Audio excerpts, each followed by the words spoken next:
लोकसभा चुनाव 2024 में एक तरफ जहां सत्ताधारी पार्टी प्रधानमंत्री नरेंद्र मोदी के नाम पर वोट मांग रही है, तो वहीं मुख्य विपक्षी पार्टियां यानी इंडिया गठबंधन जो है भ्रष्टाचार, महंगाई जैसे तमाम मुद्दों को लेकर अपनी बात जनता के सामने रख रहा है और जनता से भारी समर्थन हासिल करने के लिए जी जान लगा रहा है। हरियाणा की भिवानी महेंद्रगढ़ लोकसभा सीट के बारे में जानने की कोशिश करेंगे कि यहाँ पर महंगाई और भ्रष्टाचार जैसे मुद्दे आखिर क्या गरमाए हुए हैं या फिर उनका कोई असर देखने को नहीं मिल रहा है। इस विषय पर चर्चा के लिए हमारे साथ मशहूर उद्योगपति और समाज सेवी पवन यादव जी हैं। यादव जी, आपका स्वागत है मंच में। धन्यवाद धनखड़ जी। सोशल मीडिया प्लेटफॉर्म के जरिए हम जानना चाहते हैं कि आखिर भिवानी महेंद्रगढ़ जो सीट है काफ़ी महत्वपूर्ण है चुनाव की दृष्टि से, जो वोटर्स हैं क्या उनकी जहन में अब भी महंगाई और भ्रष्टाचार जैसे मुद्दे हैं जिन्हें कम करने के लिए वो मतदान करने के लिए आगे आएंगे? देखिए, जैसे पर्टिकुलर हम बात करें भिवानी महेंद्रगढ़ की, तो महंगाई और भ्रष्टाचार का जो मेरा IQ बिल्कुल अलग है। और ऑल ओवर कम्युनिटी देखा जाए, पूरे राज्य हरियाणा की बात करूँ तो मेरा बिल्कुल अलग व्यू आएगा। दोनों में क्या फ़र्क है कि वहाँ पे जब आमदनी ही नहीं है, मैं कहता हूँ कि भिवानी और अपना दादरी और महेंद्रगढ़, इसमें आमदनी ही नहीं है, रोज़गार ही नहीं है, तो मैं कहता हूँ ना कि भाई जेब में ना आना और जाना सा ना पाना।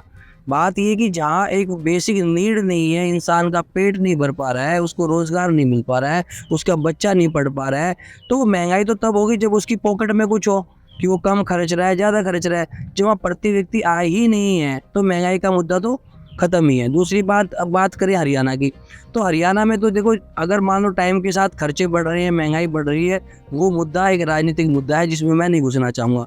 हाँ, पर्टिकुलर इस लोकसभा क्षेत्र की मैं बात करूँ तो यहाँ पे महंगाई मुद्दा तब होगी जब उसकी आमदनी बढ़ाई जाएगी। दूसरा आपने बोला भ्रष्टाचार। भ्रष्टाचार में भी दो ही चीज़ है कि मैं जो हरियाणा के जो ब्यूरोक्रेट्स हैं या जो भी सरकारी मशीनरी है, मेरे हिसाब से 95 से 97% साफ़ सुथरे लोग हैं।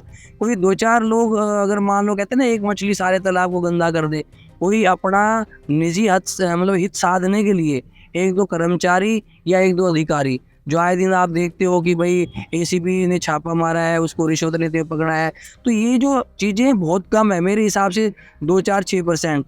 और उसके लिए सारे ब्यूरोक्रेसी को, सारे प्रशासनिक अधिकारियों को, सबको एक नज़र से देखना ठीक नहीं होगा।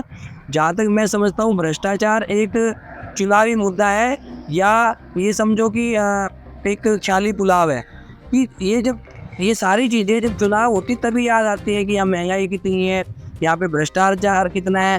अरे मैं जनता से अपील करना चाहूँगा, सब कुछ अब जनता के हाथ में है। अगर उन्हें लगता है कि महंगाई है, भ्रष्टाचार है, तो अपने नेता को बदलो। उसको जिस पे यकीन हो, जो महंगाई को कंट्रोल करेगा, भ्रष्टाचार पर रोक लगाएगा, उन नेता को लेके आओ। एक साइड तो आप कहते हो ये चीज़ें हो रही है, दूसरी साइड आप फिर उसको रिपीट करते हो, अपने नेता को 10-10 साल तक रिपीट करते हो। आप बदलाव लाओ फिर। देखो, जो जनता का मूड है ना, जनता को सोचना है, वो जनता का मूड है, वो थोड़ा कन्फ्लिक्ट में रहता है। वो क्या करता है, कभी तो तन की सुनते हैं, कभी मन की सुनते हैं, कभी आत्मा की सुनते हैं। अरे सोचने समझने का तरीका हमने और जनता ने देखना है कि हमें चाहिए क्या। हमें चाहिए कि ऐसा नेता हो जो इन सब चीज़ों से दूर होके सोचे, ठीक है ना, कि इसमें इस गन में आप एक साइड कहते हो कि भाई यहाँ पे महंगाई बढ़ गई है, यहाँ पे भ्रष्टाचार बढ़ गया है, फिर सरकार 10 साल कैसे बनाई जनता ने? ऐसी पिछली वाली सरकार भी 10 साल चली, कांग्रेस सरकार भी 10 साल चली, BJP सरकार भी 10 साल चली। भाई जब 10-10 साल का आप टेनर दे रहे हो एक पार्टी को, तो इसका मतलब जनता खुश है सबसे। पहले 10 साल कांग्रेस से खुश थी, अब BJP से खुश है, फिर मुद्दों को क्यों उठा रहे हैं? और अगर मान लो जनता कहती है कि भ्रष्टाचार का मुद्दा है या महंगाई का मुद्दा है, तो अपनी सोच को बदले और अपने नेता का चुनाव ठीक करे। मैं बार बार कह रहा हूँ कि नेता का चुनाव जनता के हाथ में है। जनता को चाहिए, अब 5 दिन बचे हैं, 5 दिन सोचे कि आने वाले 5 साल में उनकी ज़रूरतों की पूर्ति कौन सी पार्टी, कौन सा नेता करेगा।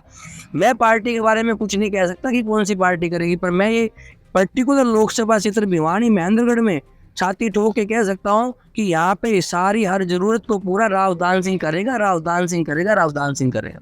बिल्कुल उनकी जीत का दावा किया जा रहा है और ये भी कहा जा रहा है कि राव दान सिंह जो है, जो तमाम मुद्दे हैं उन पर नकेल कसने का काम करेंगे और जनता को सहूलियतें प्रदान करेंगे। लेकिन मतदान के दिन और मतगणना के बाद ये पता चलेगा कि आखिर जीत कौन हासिल करता है। भिवानी महेंद्रगढ़ लोकसभा क्षेत्र के लोग किसे चाहते हैं और किसे चुनकर लोकसभा में भेजते हैं। आगे भी हम इस तरीके की वीडियोस लाते रहेंगे। भिवानी महेंद्रगढ़ लोकसभा सीट के बारे में चर्चा करते रहेंगे। देखते रहिए आप हमारा सोशल मीडिया प्लेटफॉर्म और इस वीडियो को ज़्यादा से ज़्यादा शेयर कीजिए, लाइक कीजिए और चैनल को सब्सक्राइब करना भी ना भूलें। नमस्कार।